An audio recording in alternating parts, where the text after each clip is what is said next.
Bwana Yesu asifiwe. Namshukuru Mungu aliyenipa nafasi wakati huu kuzungumza nawe maneno ya Mungu. Somo linasema gharama ya mafanikio, sehemu ya 10. Sehemu ya 10, lakini kipengele kinachosema ukitaka kufanikiwa epuka migogoro isiyo ya lazima. Andiko takalo lisoma ni kitabu cha Hesabu 16 mstari wa 4 na wa 5. Biblia inasema Musa aliposikia maneno haya akapomoka kifudifudi. Kisha akanena na Kora na mkutano wake wote, akawaambia, asubuhi Bwana atawaonyesha ni kina nani walio wake, kisha ni nani aliye mtakatifu, tena ni nani atakayemkaribisha kwake, maana yeye atakayemchagua ndiye atakayemsongeza kwake. Bwana Yesu asifiwe. Nianze kwa kusema kwamba migogoro haijengi. Sehemu yoyote ambapo pana migogoro hapana mafanikio. Ikiwa ni katika familia, hakuwezi kuwa na mafanikio kukiwa na migogoro. Katika nyumba za ibada, hakuwezi kuwa na mafanikio kukiwa na migogoro miongoni mwa viongozi na washirika na maeneo mengine. Ikiwa ni mahala pa kazi, pia mafanikio hayawezi kupatikana kama kuna migogoro. Kwa hiyo ni vizuri kabisa kuepuka migogoro ambayo sio ya lazima. Nataka kufanikiwa, epuka migogoro isiyo ya lazima. Migogoro mara nyingi sana inatokea kama mivutano baina ya pande mbili. Kunakuwa na kutokuelewana baina ya pande mbili. Inaweza ikawa ni kati ya mtu na mtu, kundi fulani na kundi lingine, wakawa hawaelewani. Hiyo tunasema ni migogoro.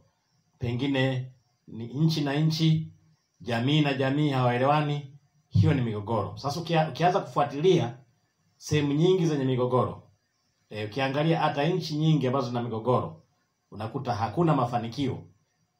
Hakuna mafanikio, na kama mafanikio yapo, yanakuwepo yale mafanikio ya kuchechemea, sio mafanikio makubwa sana.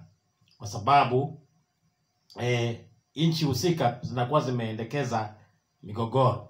Kwa hiyo kwa mtu binafsi pia ni hivyo hivyo, akiwa na migogoro na wenzake au katika kundi la watu kukawa na migogoro, hapo hapana mafanikio, kwa sababu muda mwingi utakuwa unatumika kwa ajili ya kutatua migogoro. Muda mwingi unatumika kutatua migogoro badala ya kufikiria namna gani tunaweza tukafanya maendeleo au ubunifu gani unaweza kutumika katika kulifanya jambo litoke katika hatua moja kwenda hatua nyingine. Muda mwingi unatumika kwa ajili ya kufikiria mambo ya migogoro, na hivyo inakuwa sasa hapo hatufanikiwi, kwa sababu tunatumia muda mwingi sana kutatua migogoro kuliko kufikiri na kubuni kuhusiana na jambo fulani. Tunasoma kitabu hicho cha Hesabu 16 kama tulivyosoma mstari wa 4 na wa 5. Yupo mtu mmoja anaitwa Kora, ambaye alikuwa ni miongoni mwa watumishi waliokuwa wanatumika pamoja na Musa na wenzake. Akawa amewashawishi na wenzake wakainuka kinyume na Musa, kwamba sasa wewe Musa, inakutosha wewe kuendelea kusimama mbele yetu. Kusanyiko hili ni takatifu na Mungu yuko upande wa kusanyiko hili. Kwa hiyo hauna sababu ya kuendelea kutokea mbele yetu na kujitukuza na kuzungumza kama mtumishi wa Mungu, kwa sababu kusanyiko hili ni takatifu. Ni Musa akiwa tayari ameongozwa na Mungu kwamba hizo ni hila za shetani za kuvuruga utumishi wake.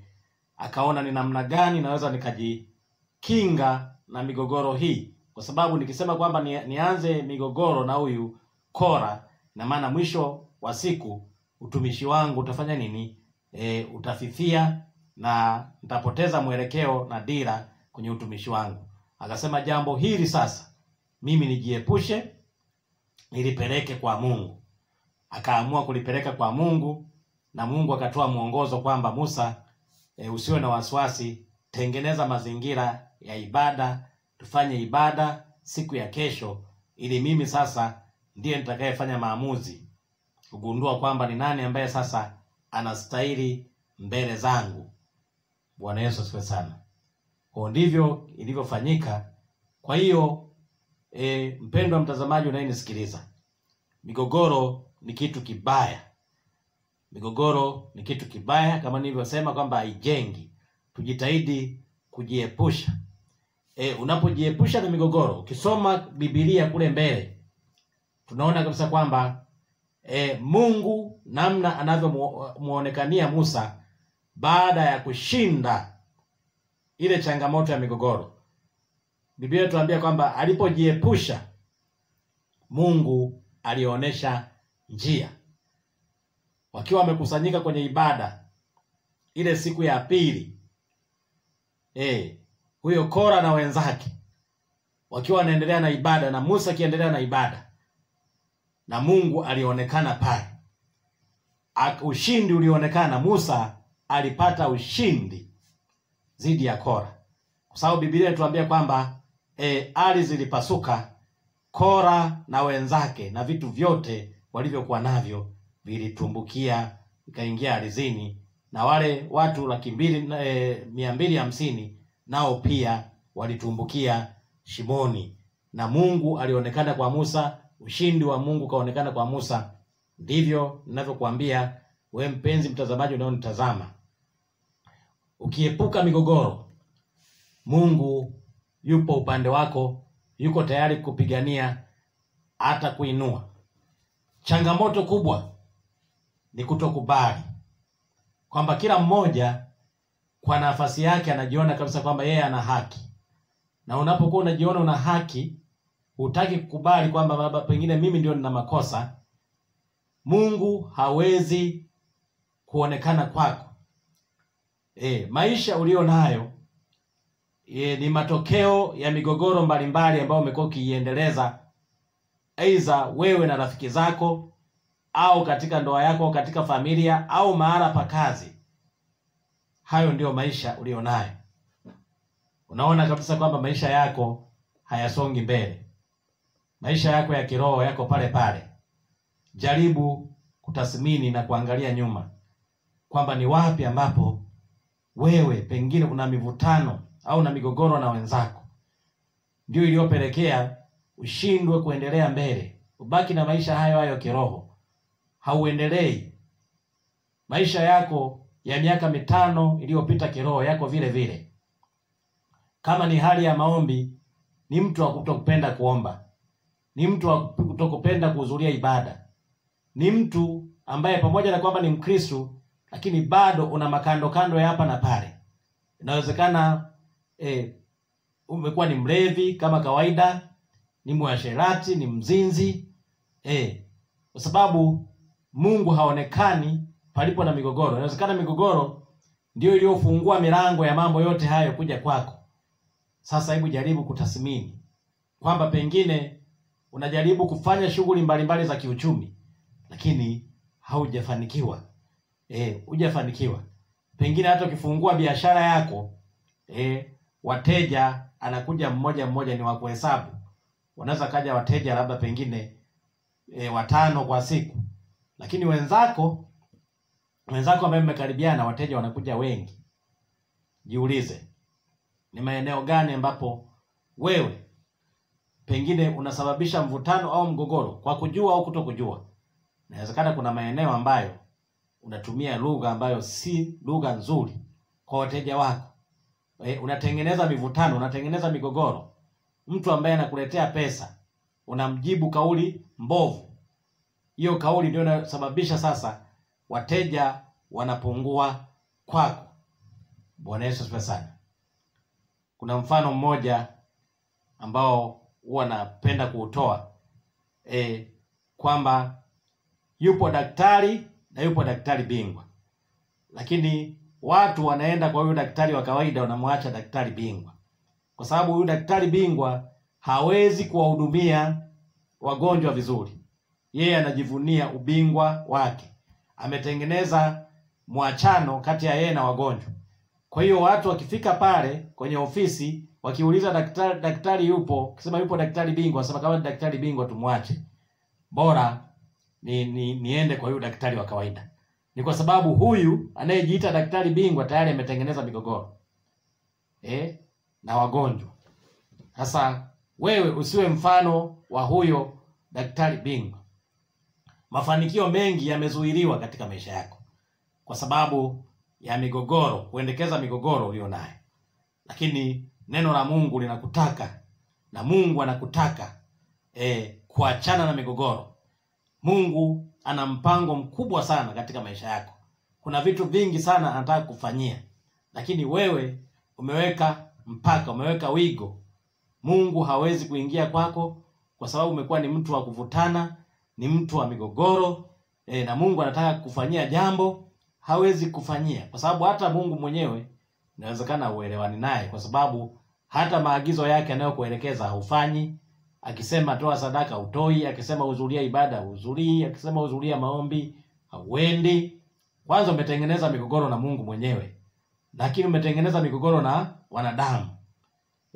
Sasa wewe unafikiri ndugu yangu utafanikiwaje kama umetengeneza migogoro katika pande zote? Mungu hutaki kutii maagizo yake, tayari una mgogoro na Mungu. Wanadamu ndo hivyo, kuna changamoto za hapa na pale, ndio maana haufanikiwi. Huyu Musa tunaambiwa kwamba alifanikiwa, Mungu alionekana kwake, nguvu za Mungu zilionekana kwake, kwa sababu alikataa migogoro na kina Kora. Alielekeza mawazo yake kwa Mungu kwamba Mungu, mimi nakutazama wewe, sio Kora, si ndiye aliyeniita mimi, sijaitwa na Kora, nimeitwa na wewe. Kwa sina haja ya kuwa na migogoro na akina Kora, kwa sababu wewe Mungu ndio uliyeniita. Mungu alimuonekania, ardhi zikapasuka, adui wakaangamizwa. Na wewe ukikubali na kutii na kuacha migogoro, kama vile ardhi ilivyopasuka, adui wa Musa zaidi ya watu 250 na wakina Kora wakatumbukia mle, ndivyo adui zako wanakwenda kutumbukia shimoni. Mungu atakwenda kusimama kukupigania iwapo wewe utatafuta namna ya kujiepusha na migogoro. Adui zako unaowaona leo utawaona tena, kama vile Musa alivyowaambia wana wa Israeli wakiwa wanajiandaa kuvuka bahari ya Shamu. Akasema, simameni tu mkauone mkono wa Mungu. Hao wa Misri mnaowaona leo hamtawaona tena. Bwana atawapigania nanyi mtanyamaza kimya. Mungu yupo kwa ajili ya kututetea, kwa ajili ya kukupigania. Iwapo utasimama imara, utajitahidi kujiepusha na migogoro mbalimbali. Migogoro haifai. Migogoro ndiyo inayoleta changamoto za wewe kuendelea kubaki hapo ulipo. Hivyo Mungu anahitaji uache migogoro, ili Mungu sasa aangalie namna ambavyo anaweza kuyashughulikia maisha yako. Maisha yako ya kiroho yamekuwa ni duni, hata katika makundi mbalimbali, pengine hata kama ni kwaya, wewe umekuwa ni kiongozi wa migogoro huko. Na matokeo yake huduma yako bado iko pale pale, kwa sababu badala ya kumuimbia Mungu unatengeneza mazingira ya migogoro. Migogoro haijengi na migogoro haifai. Matokeo yake hata huduma yako imekuwa pale pale. Umekuwa ni kiongozi pengine wa kanisa, pengine una migogoro na viongozi wengine na wazee wa kanisa. Ndio maana uko hivyo ulivyo. Kila mmoja anakushangaa kwamba huyu kweli anastahili kuwa mtumishi wa Mungu. Migogoro haifai. Mungu anahitaji kufanya jambo katika maisha yako. Cha msingi, jitahidi kujiepusha na migogoro. Kujiepusha na migogoro ni gharama. Ni gharama. Wapo watu wengine wanapenda ugomvi. Nilikuwa na dada mmoja ambaye nilisoma naye sehemu fulani. Yeye akisikia kwamba kuna sehemu kuna migogoro, anakimbilia huko. Ni mtu ambaye migogoro imekaa ndani ya moyo wake. Sasa mwisho wa siku ni nini? Ukikimbilia kule ambako kuna migogoro, mwisho wa siku ni nini? Hakuna kufanikiwa. Lakini Mungu anasema yupo tayari kutufanikisha iwapo tutajiepusha na migogoro isiyo ya lazima. Nihitimishe kwa kusema kwamba Watumishi wa Mungu na watu wa Mungu, Mungu anahitaji kutufanikisha, lakini Mungu anatazama moyo wa unyenyekevu, moyo usio na mashindano, kama ilivyokuwa Musa. Aliposikia kwamba wanamsingizia, wanamwambia kwamba yeye sio mtumishi wa Mungu, alinyenyekea, akainama chini kifudifudi, akamsihi Mungu, akamuomba Mungu, akanyenyekea. Aliponyenyekea, Mungu alitoa mwongozo namna ya kujiepusha na mgogoro huo. Hata wewe leo hii ukikuta kuna mivutano, jitahidi sana kutulia mbele za Mungu. Mungu atakupa mwongozo nini cha kufanya, na hatimaye utajiepusha na migogoro. Kisha jiepusha na migogoro, Mungu anakufanikisha sasa katika maeneo mbalimbali, kwa sababu migogoro inaondoa kibali cha Mungu kwako. Unakuwa huna kibali, kila mmoja anakuchukia na kuona kama vile ufai, anakuona ni mtu ambaye ni mgomvi, ambaye huambiliki. Kwa hiyo kujiepusha na migogoro, Mungu anashusha kibali kwake, na lolote unalolifanya unafanikiwa, kama vile Musa alivyoweza kufanikiwa, akapata ushindi, adui zake wote wakatumbukia shimoni. Mungu akubariki sana. Asante kwa kunisikiliza. Asante kwa kunipa nafasi yako. Amen.